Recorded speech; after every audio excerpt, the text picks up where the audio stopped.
kepada kita bahawa usaha dakwah untuk orang terima agama ni bukan usaha 1-2 hari.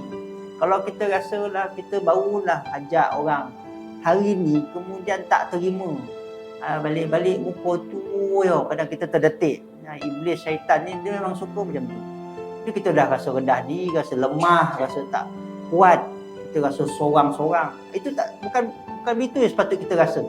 Sebenarnya contoh kepada Amr Umayyah Ad-Damri, dia datang terus beriman. Adakah hari itu je? Tidak. Dia ada proses yang lama yang mana istiqamah.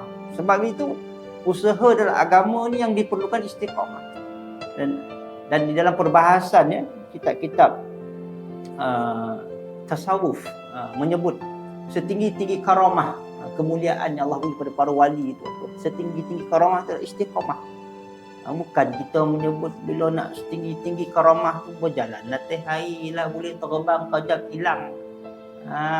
Kan boleh baca lah air muka isi hati orang, boleh tahu pula aku bodoh yang kat depan.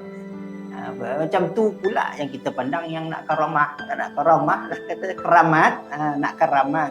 Orang Melayu panggil keramat. Tetapi setinggi-tinggi keramat, apa panggil keramat? Karamah, kemuliaan. Setinggi-tinggi karamah atau keramat ni sebenarnya adalah istiqamah. Istiqamah di dalam ibadah walaupun sedikit tetapi dia macam tu. Konsisten. Bahasa ini konsisten. Macam tu. Dan istiqamah ni membawa satu hasil. Itu adalah manfaat istiqamah. Istiqamah pasti membawa hasil.